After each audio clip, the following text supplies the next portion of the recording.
Welcome to the June 9th, 2018 edition of Point Counterpoint 46360 show. The opinions expressed by the show's hosts, myself, Dwayne Perry, and Anthony Tony Hendricks, will many times conflict. Thus the title, Point Counterpoint. Point Counterpoint is a weekly issue show for our area. Point Counterpoint always lets you judge for yourself.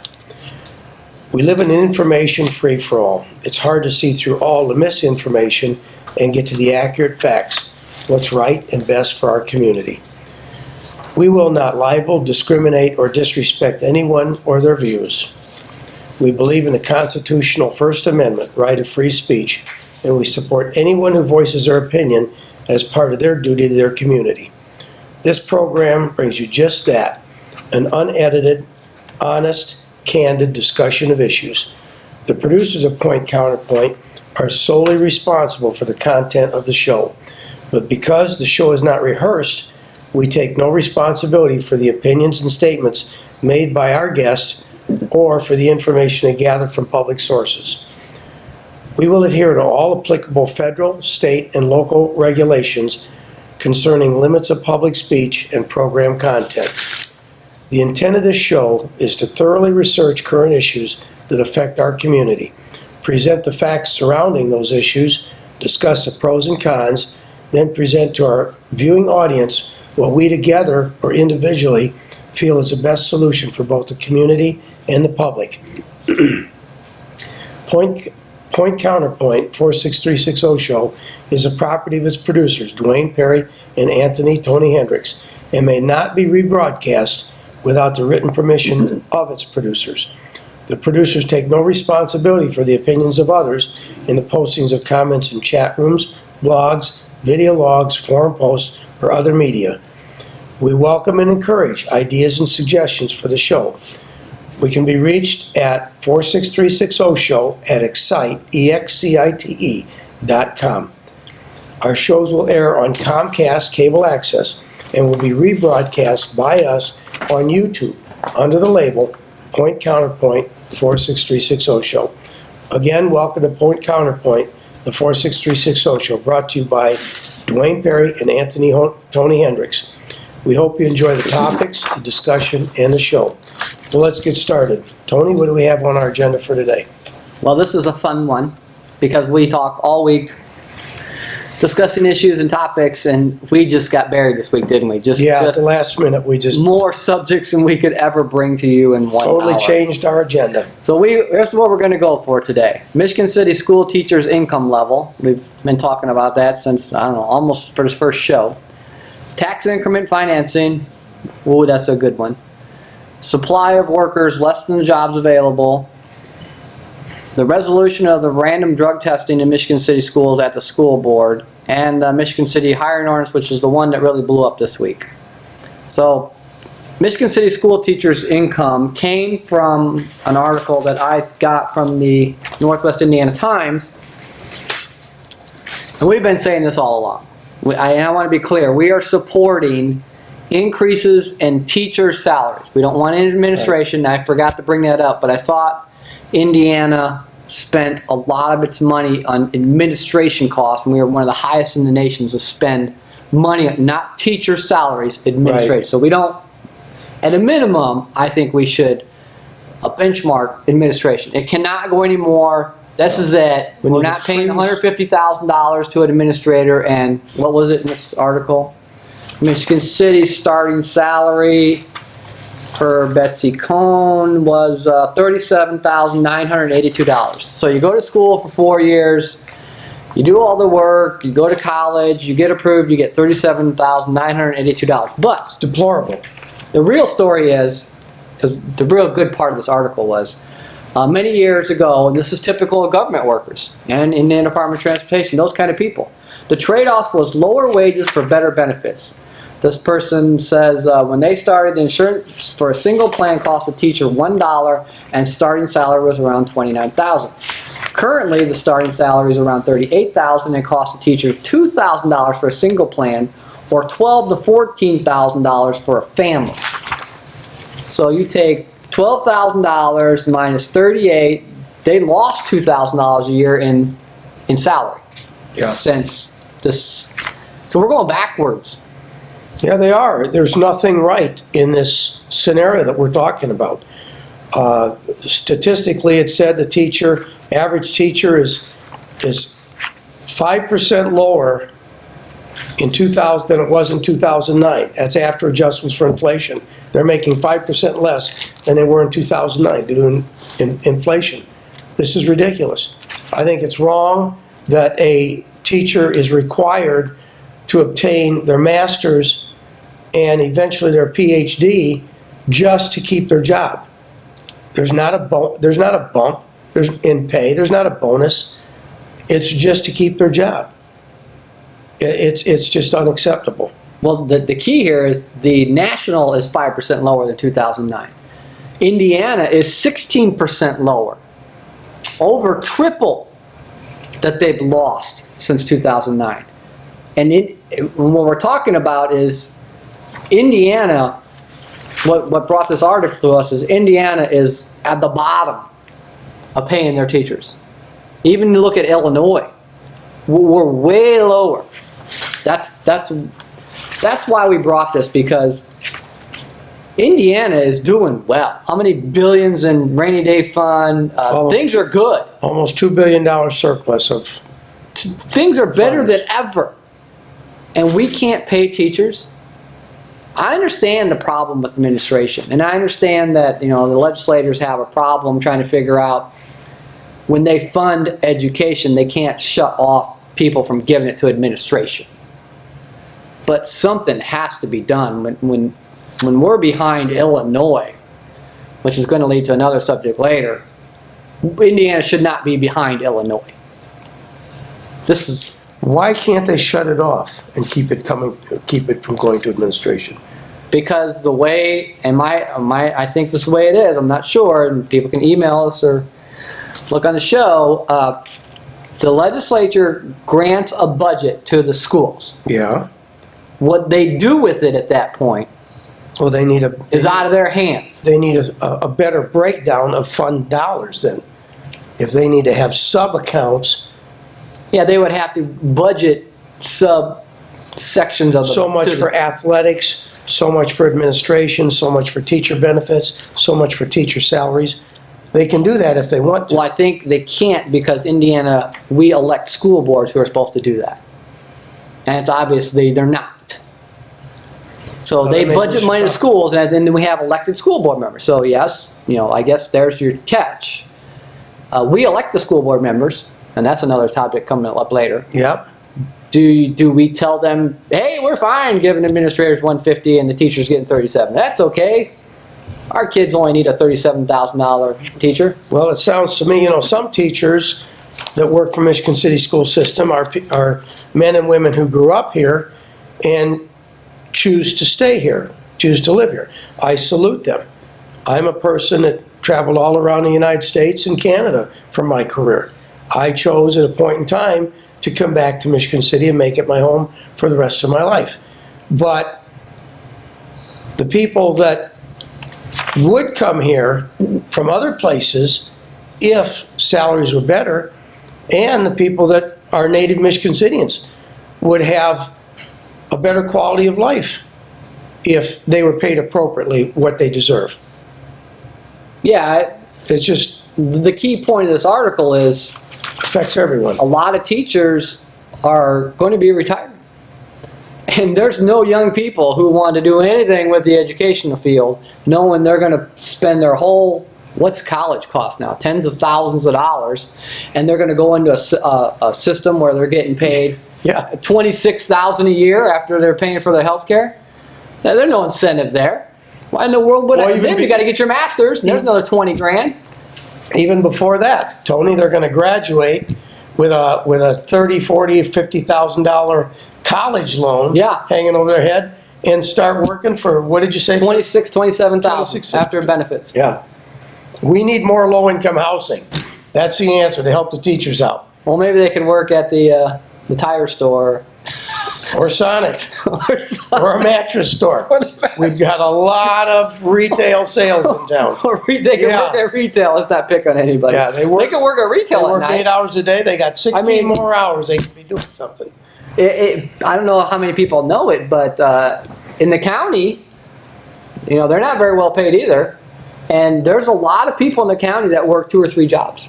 They get off work at 4 o'clock and they go clock into retail. Oh, absolutely. And they're working until 9 o'clock at night, getting back up in the morning, go back to work for the county. That's not a living wage. No. They're working 2, 3, some people working their 3rd job on the weekend. Some I know work for the casino. I mean, that's how these aren't living wage. You get benefits in the county, we pay for them. You know, what's Michigan City pay? $1 a month? For their city health care. employees? No, it's more than that. It started out, like you said, it started $1 out a month. extremely low. But now the city picks up about what, 12 or 13,000? Well, when I was on the healthcare council, we're basically self-employed. The city was, when I went on the council, the city was budgeting 15,000 per employee. And during my first 2 years as chairman of the finance committee, we cut that down from 15 to 14 and 14 to 13, and now I think it's back up to 15. So the teachers are paying that. Because this here says here they're paying 12 to 14,000 a year in family health care coverage. So they're not getting that benefit. No. Now, if you work for Michigan City, that's kind of a bonus to you. You're getting $12,000 on top of your salary. Teachers are getting that off of their salary. So that, And plus, if you're working for Michigan City, you're getting a lot of benefits that the public doesn't even know about. As you compared it to the situation with educators years ago, where the pay was low but benefits were high, during the time, and I didn't pay attention to it at that time because I was younger and not into it, but during the days after Pullman Standard closed up shop, which Michigan City Pullman Standard was so big, we were close to being a company town. When the employees of Michigan City government wanted a raise, police and fire in particular, and they were told there was no money, then the city gave them benefits. More vacation time, more comp time, more benefits that don't come directly out of the city's Don't account cost any money. in dollars. It's kind of a hidden cost, like comp time is. yeah. But And that's why that article is so important, because it's coming. This is you don't just hit the switch and say, okay, I need 1,000 teachers, when no one went to school for it, because they're not going to come out of school and make $27,000 with $50,000, $60,000, $70,000 over their head in loans. exactly. And then You'll see a decline in that field. And then in you're going to colleges. see, you're going to see the people who are teachers who now have to get masters or PhDs, because we have these advanced accelerated classes for collegiate credits, but you can't teach those unless you have a master's or a PhD or a professional Yeah. degree in that field. So those teachers, do they want to spend $20,000 more to get that and teach advanced placement courses? And Well, that's tough. I agree. Rather than going on to a topic, then another topic, and bouncing back to teachers, or the education system in Michigan City. Yeah, let's go right into the resolution. Yeah, let's go. The resolution on the random drug testing. Because I was going to say earlier, if my suggestion to have a further breakdown of funds so that the state can direct the funds exactly where they're needed requires action by the school boards, then maybe we need to start taking a closer look at our school board. And one thing in particular is, it's my understanding that there is a random drug testing resolution that was, I believe, authored by Burl Bergwald. I think so, but I'm not 100%. I'm not 100% sure of that. It came forward onto the board. Yeah, and it's been tabled. It's been tabled for months with much argument against it. That one argument being, well, Michigan City's, it shouldn't apply to athletes because our athletes don't use drugs.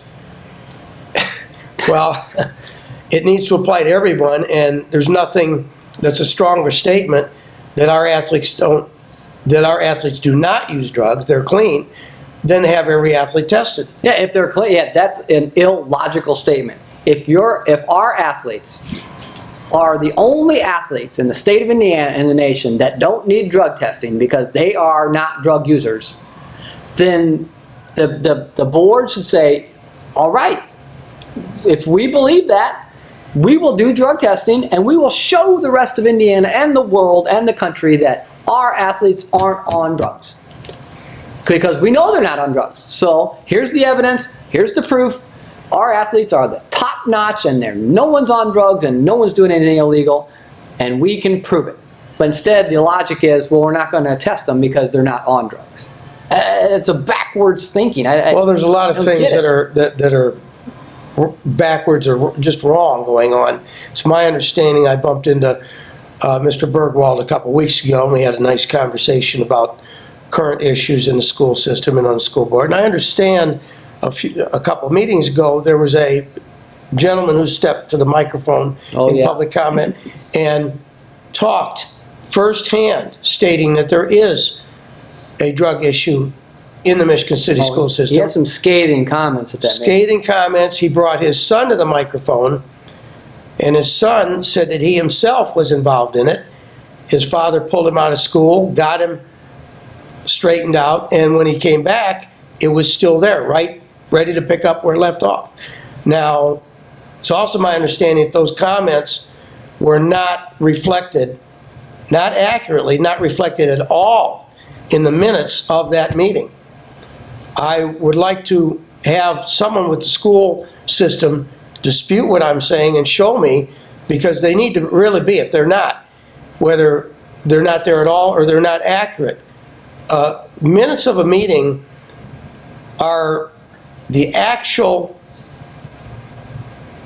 occurrences during that meeting. There's, in my line of work, there's a lot of misconception about what minutes of a meeting should contain. People don't want to make them voluminous, and they don't want it to be he said, she said, but when an attendee at the meeting or a member of the meeting makes a comment, that comment needs to go verbatim in those minutes. That's an actual historical document of that meeting. And if our school board is abridging meeting minutes, modifying them to either keep them short and concise or to simplify them, they're not doing right. They're not doing the system, the public, they're not doing themselves justice. If a parent got up at a school board meeting and said those things, do you know how much effort it took for that parent to stand up at a public meeting and say things that are that bad? I mean, if they weren't true, he could have set himself up for libel, slander, defamation. If they weren't true, they would have come out 100%. But see, we got a parent and a student coming up there saying these things. That cares enough to step forward. Brave. Talk about brave. To say that in a public meeting. I think if anyone's been to a meeting and stand up there in public comment and say things takes a lot of people. I take my hat off to those people. And then to turn around and have a school board member say, we don't want to do testing because there are no drugs. So now we have a he said, she said. So if the school board believes... Who was that that said that? I think that was board member Mr. Corley. Mr. Corley, board member. I think that's Marty Corley said that we don't have a drug issue. So if a parent and a student are coming to your board and say, we have a drug problem, and the board says we don't, it would be in the best interest of the board to show them, test the students, we don't have a problem. Yes. Here's our results. I don't know what this parent's talking about, and it may be isolated, but there is no problem in athletics with drugs. And we talked about this on News and Views, and I don't think you were there for that show, but how about the school board open it up to, they'll pay if a parent wants to have their student tested. So my student's an athlete, and I, as a parent, want to make sure, because when we're talking about sports, and Dwayne and I talked about this, You're talking about sports, some have full contact. You're talking about football, basketball, some heavy sports. Wouldn't you, as another school, want to know that the school you're playing doesn't have a bunch of people on drugs playing them? I mean, something could happen, and then we see this Could result in a massive heart attack right on the athletic it's like field. where it's going. These kids, some of these kids are dying of heart attacks, and I don't know why, but there's something affecting them. So if I was playing, if my school had drug testing for the students and the athletes, and I was playing a school that didn't, I would have a problem. Why? What do you, it looks like you're hiding something. If you're not hiding something, I would think that the school would want this in place to protect themselves. I would too. And then the school would say, okay, our kids have been drug tested and there's no drugs. We want to make sure your kids we're playing have been drug tested and we're not playing kids with drugs on them. A, because somebody might die of a heart attack. B, because it's not a fair playing field. We see this in professional sports all the time. Absolutely. You know, what do they call Professional them? baseball, PEDs. sports enhancing, whatever. Professional enhancement drugs or something. Yeah. So the NFL, the NBA, Major League Baseball, they all want to stop enhanced drug use for sports. Let's make a level playing field. Let's, fair is fair. In this day and age, where anybody can and does sue anybody else, a responsible school system would have a system in place for random drug testing to protect themselves. Because all it's going to take is one coach who loses the national state title and says, well, I lost because their kids were on performance-enhancing drugs because they don't test for them. And that's exactly what's going to happen. And that taints the title of the kids who work hard and play their best and win. Yeah. And then somebody turns around and says, well, that really wasn't a win. They cheated because they were using performance-enhancing drugs.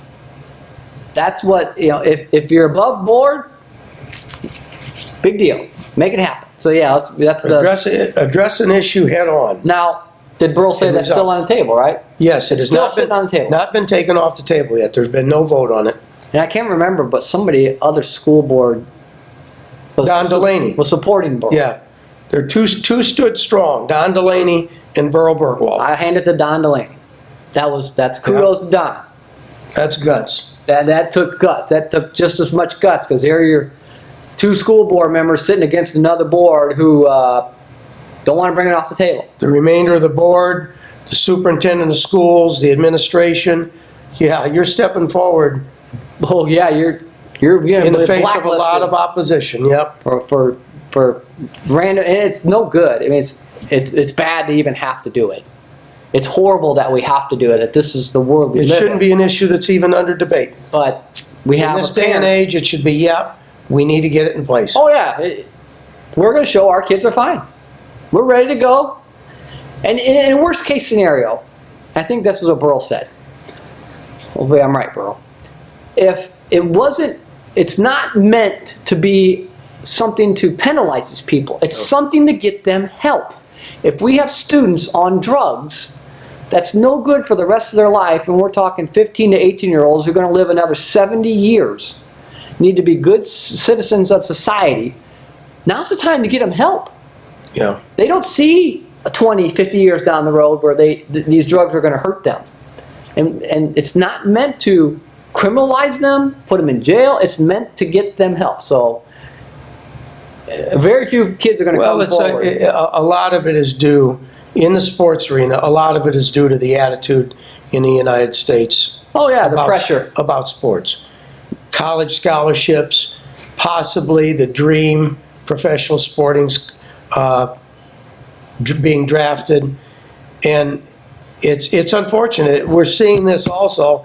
I threw this out to Tony that we'll talk about in a future show, the current NFL policy on players protesting during the national anthem by not standing up or doing something else. They took several polls, and one of them in particular, and it just astounded me. It just astounded me. It reflects a change in the attitude of America that really, really concerns me.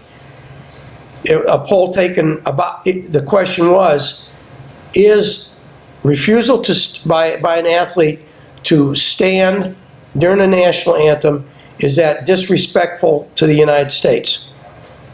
Universally, across the board, 58% said, no, it's okay. Only 35%, 1 out of 3, said it's unpatriotic. And then they went a step further, and I'm sorry, but we report the facts. This was in the Washington Post. You always quote your source. And That's what I said. A Quinnipiac poll. The Quinnipiac poll. That's what I said last week about the mayor's state of the city, where he says Michigan City gets kudos in a magazine article, but he never says what magazine did it or what newspaper. This was in the Washington Post. The people who exposed Watergate, right? Yep. Okay. Yep. Then when they divided along party lines, I'm a Democrat, but this is hard to say. 85% of the Democrats don't consider it to be unpatriotic. It's acceptable. Republicans stepped forward, and 70% of the Republicans said absolutely it is unpatriotic. So, Almost an opposite. yeah, take it for what it's worth.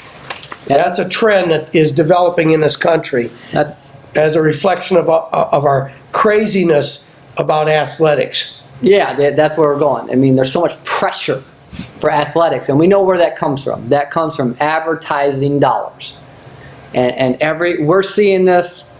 I see scouting reports down to junior high level. Some scouting reports down to 5th or 6th grade. There's so much pressure for your school to get the best athlete, no matter where they are, to win. So you can get notoriety, so you can have advertising dollars. We've seen this in the public world and the private world now, sadly. It has permeated everything we do. And that's why I want to bring up the NFL standing, because that's where these students, that's where they think they're going to go. Too many kids are being encouraged to try for a professional career in athletics rather than to try to be the next Bill Gates.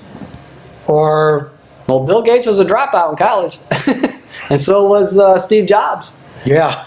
But at least they made their Or a NASA scientist. their whole world You know what I'm on saying? education. Yes.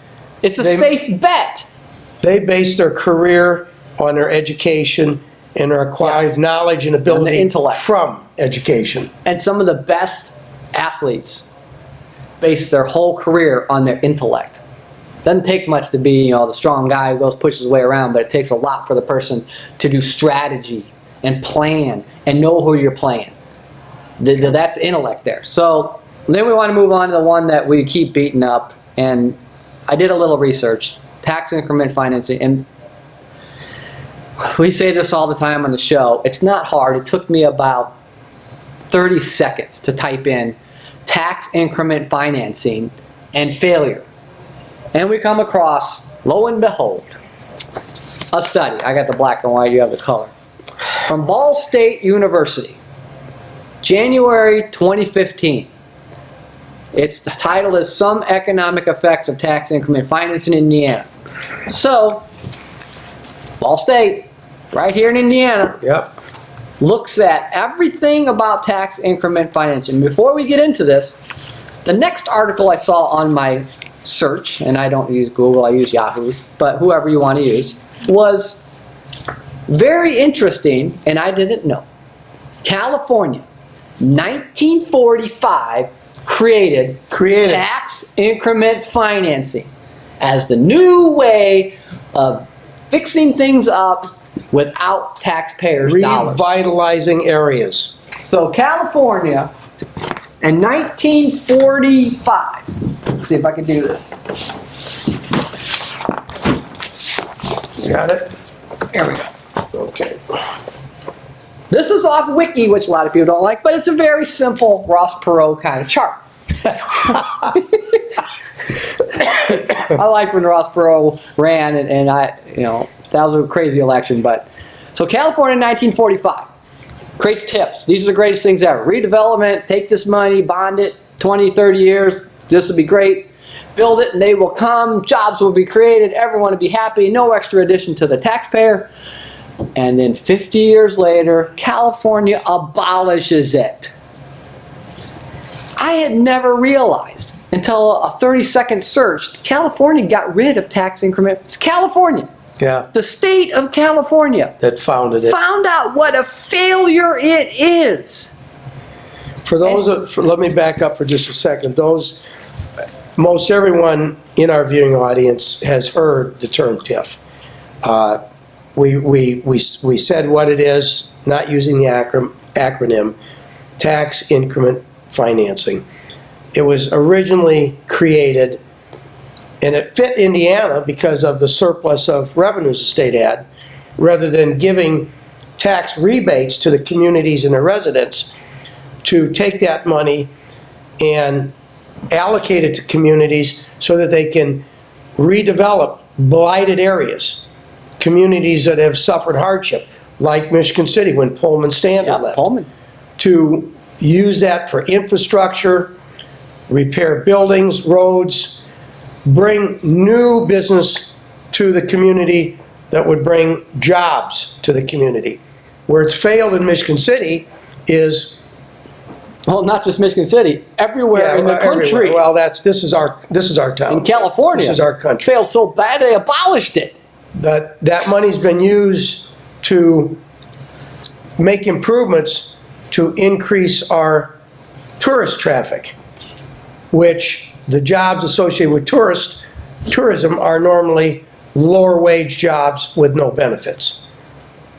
That money should have gone to attracting large, clean industry corporations that would establish plants in Michigan City that would pay a living wage, where, like teachers, Yes, a guy teachers. or a guy and his wife don't have to have a second job each to make ends meet. What brought it together was this article in Northwest Indiana Times about the tax increment finance district here on 12, where it squeaked through with a vote of 5-4 at the city council. And so that's why I started looking. I've heard enough of tax increment financing. I've heard various people say various things. And when I come across a study from Ball State University, inside our state, telling the government it doesn't work, and then I read an article, and I want some excerpts from here they have from the city meeting. Councilperson Karn says it's largely vacant and has been underutilized for 20 years. The 12 corridor by Blue Chip. Yeah, because it's transitioning from industrial to commercial or residential. And what Dwayne just said, we're transitioning from industrial, which were good, living wage, pension, great jobs, which they were tough on the environment. There was no doubt. Everything in life has an Was upside, bad on the a environment. downside. But we're gonna try to redevelop this to commercial or residential. There's no comparison there to living, especially commercial retail. There's no living wage there. And they said, others talked about bringing jobs to Michigan City. What kind of jobs? They're not good paying, living wage, pension and benefit jobs. You have to create the climate for business in the first place. It's quoted from Councilwoman Carnes. Did they read the Ball State study? Well, Build it and they will come. Yeah, it makes me Does not happen.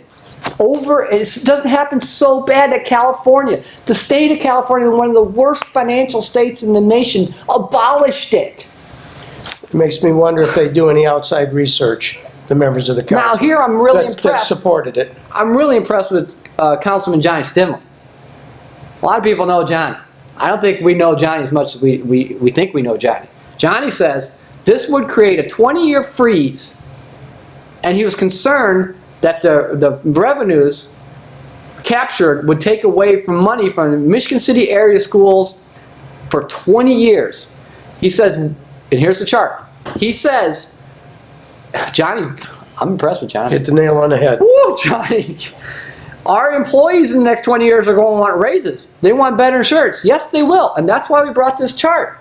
The cost of basic services will go up. The revenue frozen from the TIF will not. The question is, where here will we hit rock bottom? We know the answer.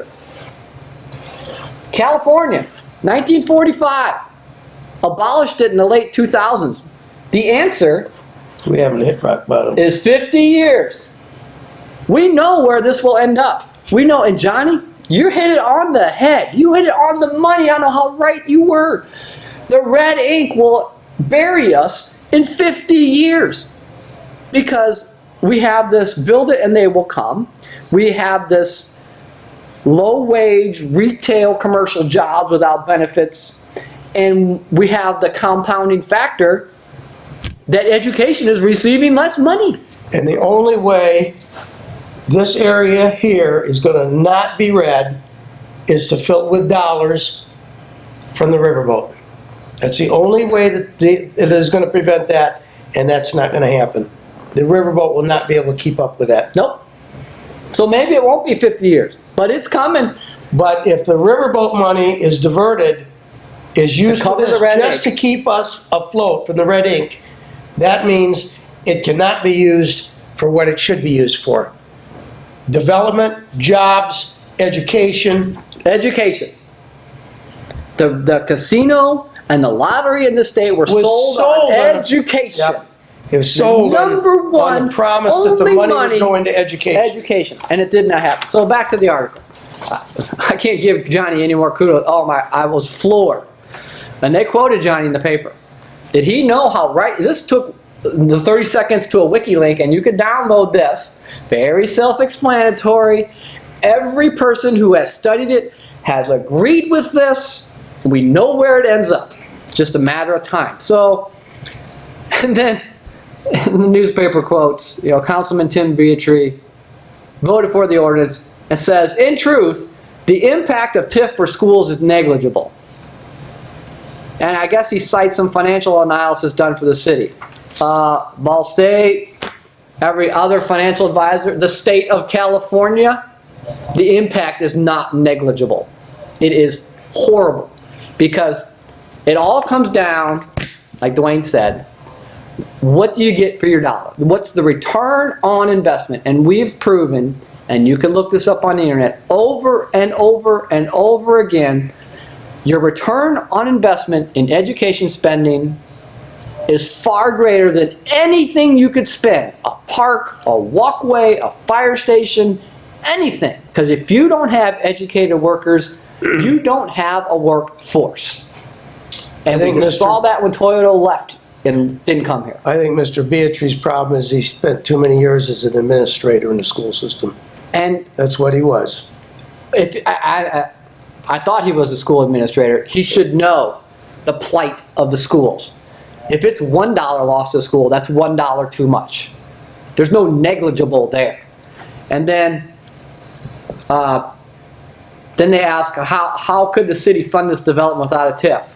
Again, the Ball State report and every other economic report says you're funding things that would have come anyways.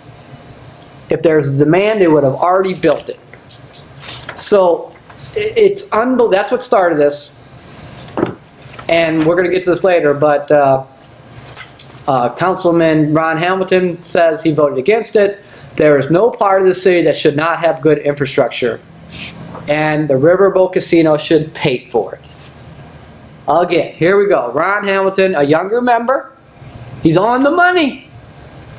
And we were going to talk about Potawatomi Park, and we'll talk about that later, but there is no part of the city that should not have good infrastructure.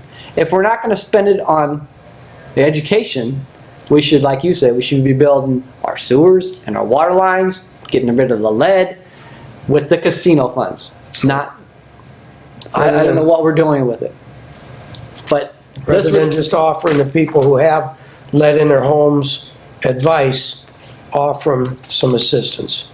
Because most of them can't afford to repipe their entire house or repaint the entire house on their own dime. and if you have lead, Times are too hard. I understand if you get lead in your system, it impairs your ability to learn.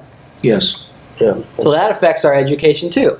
Now this study, I didn't read it every word for word, but I went over it pretty good. They have all their evidence by county. showing how these counties in Indiana have dramatically increased their TIF assessment in the last 10 years. If you look at this, it's mind-boggling how much the counties have bonded future revenues for 20, 30 years. That money is gone. Taking loans. Yeah, they're taking loans. We talked about... And in some cases, the reason that is done, which I don't agree with at all, and I've talked about it before, is Indiana itself is closing out the TIF program. But as long as you have an outstanding bond, you cannot close it out. So our own redevelopment commission has refinanced several bonds to keep those bonds open. Created new bonds. Created new bonds to keep those bonds open, to keep those TIF districts open, tying that money up. And you know, I guess I've been the kind of county surveyor, and I always like the line from the American president: there isn't a day that goes by that my name isn't burned in effigy. I've been, some things said about me at a commissioners meeting, things said about me on the radio on Friday, and it's kind of, you know, I apologize if my differences between a commissioner have gotten away because of those bonding at 300 North and 421. The county has enough money in the bank, more than enough money, double, triple the money, to finance ourselves and not pay $2 million in interest. But we're going to choose to spend $2 million in interest that'll never see the light of day into the ground.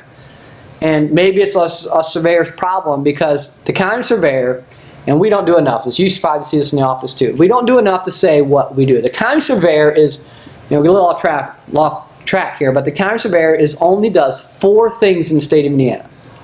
We have only authority on 4 things.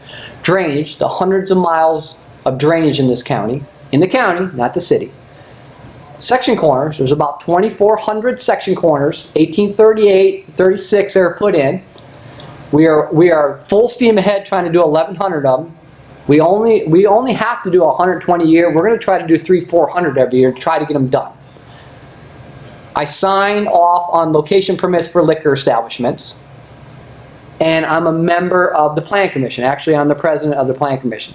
So that's all the county surveyor is charged with. So when the Plan Commission and I as a member get involved in sending a resolution to commissioners to ask the council to borrow it from themselves instead of spending $2 million in interest, and when that comes in the way, you know, the county surveyor, you see the county surveyor, we always help. I've always told the commissioners I will help you. I've never said no. It might take a little time, but we'll try to help and get things done. We help the county highway. It's beyond our jurisdiction. It's beyond our authority level. Our employees are great. They're working, trying to get what we need to get done. I have 1,100 corners that need to get done. At the government rate, it'd be 12 years. We're going to try to get done in 3 or 4. So, I mean, and that's why I apologize if a disagreement becomes me and another elected official, it's spilling over to the public. That's not good for the public. And that's why we keep researching this bonds and TIFs, because as an elected official, you've been there. Yep, it's not good for either party, the public or the elected officials. I'm going to make a comment here. Tony and I have not actually known each other that long, but we've worked together. We hold a lot of the same views politically, philosophically about life.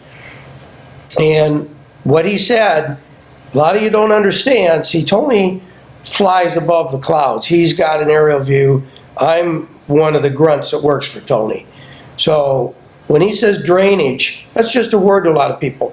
What that means is through the LaPorte County surveyor, the farms in LaPorte County are 100% productive.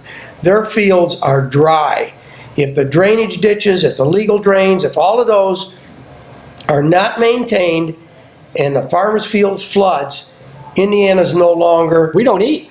We don't eat. Indiana's no longer one of the top agricultural states in the whole nation. That's how important that is.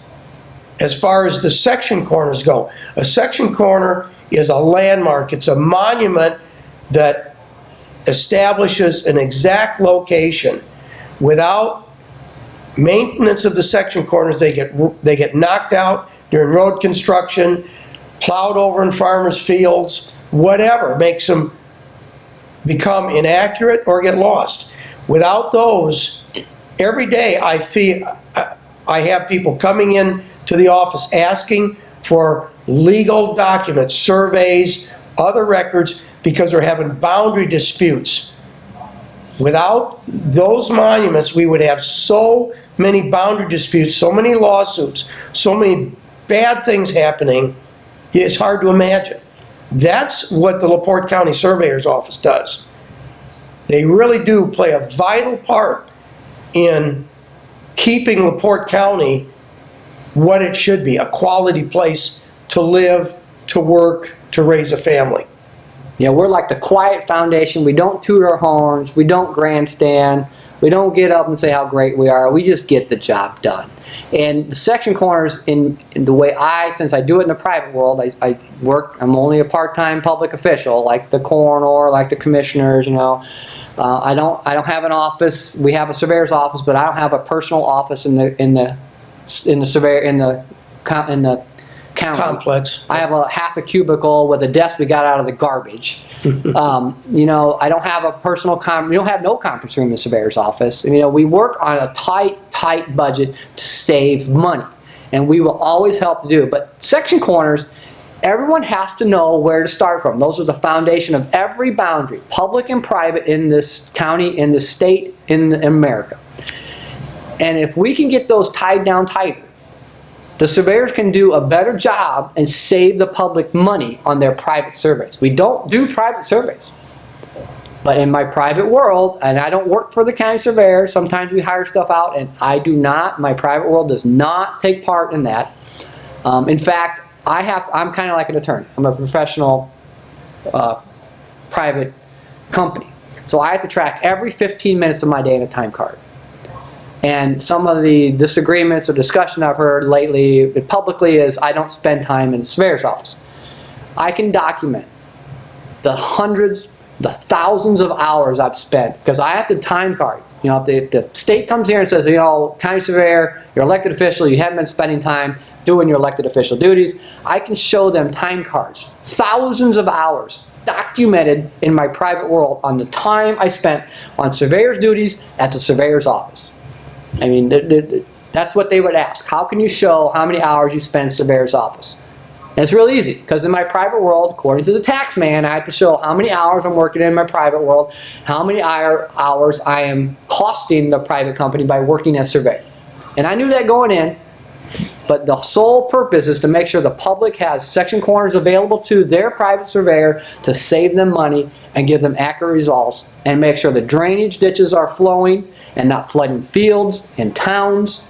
The Kankakee River just had a huge flooding event, and we're lucky we got away with a little we did. And we work hard at making that happen. And it's kind of our fault for not tooting our horns or grandstanding and say how great we are and what a good job we do, and if without us you'd all be lost. We just don't do that, and maybe we should. And there's a little bit of, we should put some information out for you. Absolutely. LaPorte County, you heard the term return on investment.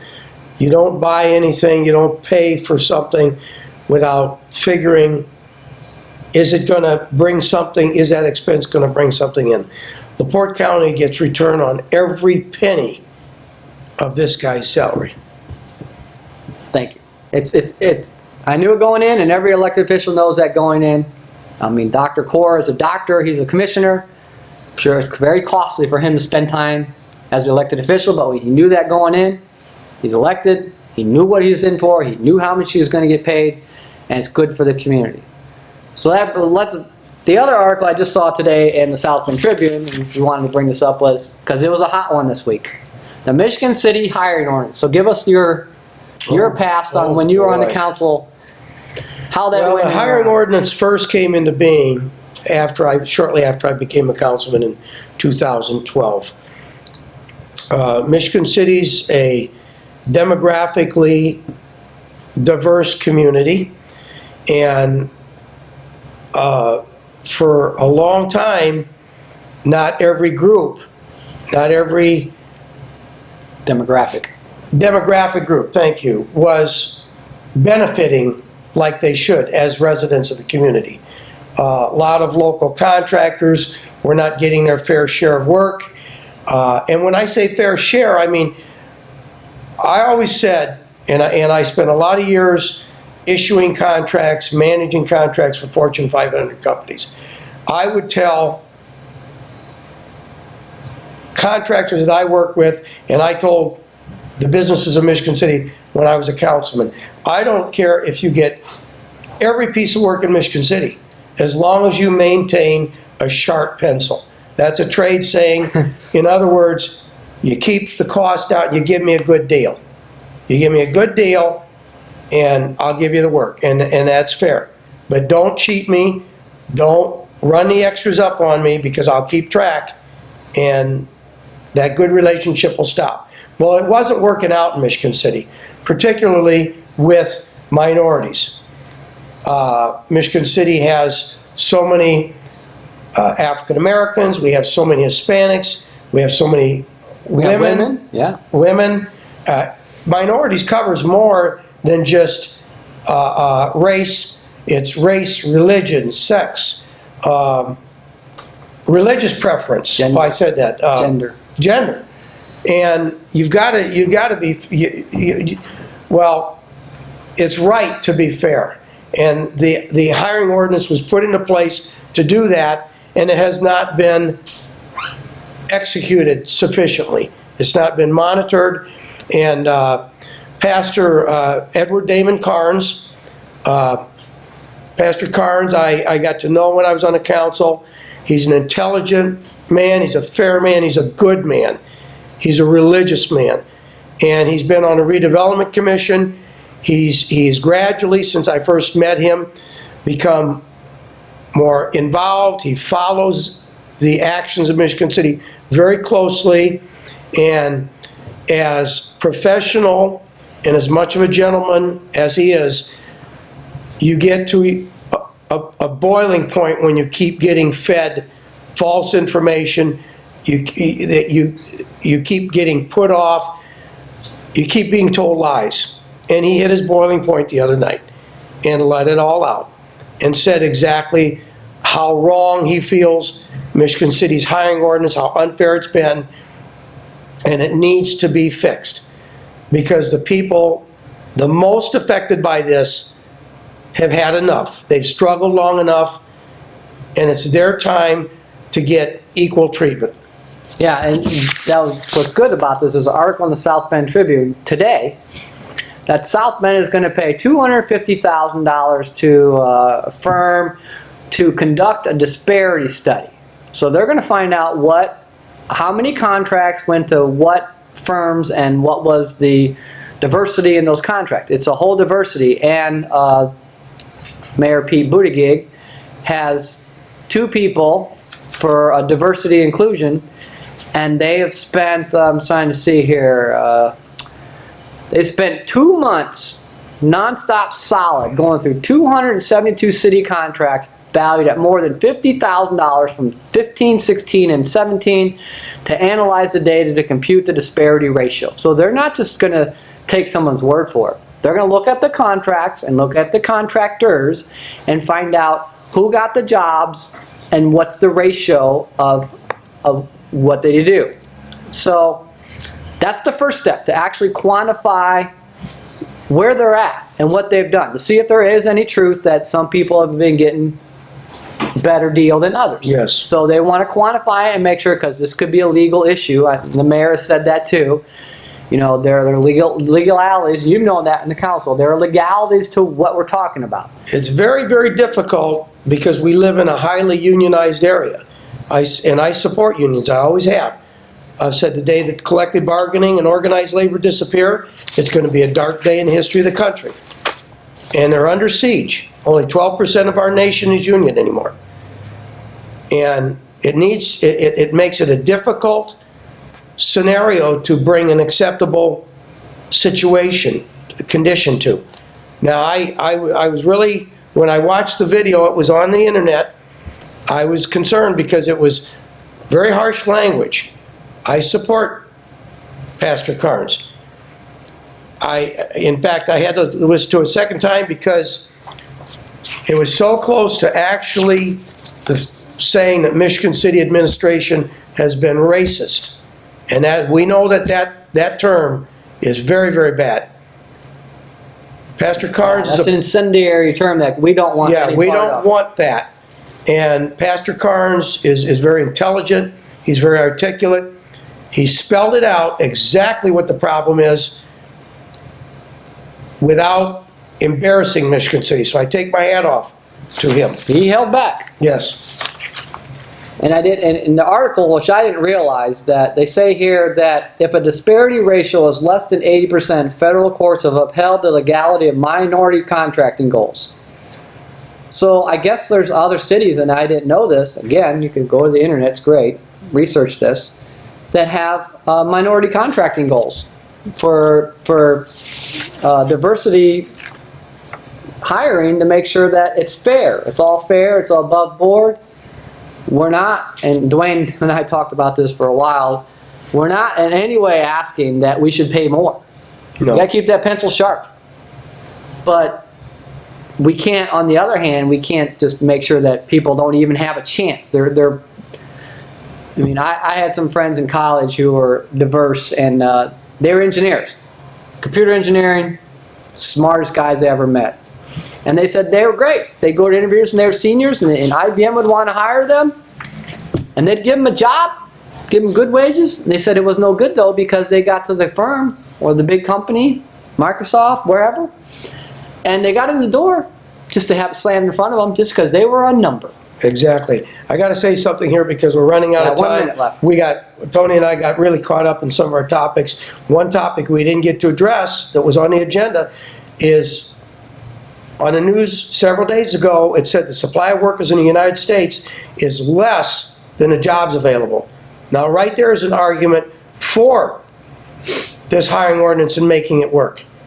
If there's more work out there and we don't have enough people to do it, more people should be getting these jobs in Michigan City. Yes, they're available. They can make a Michigan City The Incorporated, work is make their there, own, bring the people in and put them to work. keep Michigan City people working. So we got like, what, 30 seconds?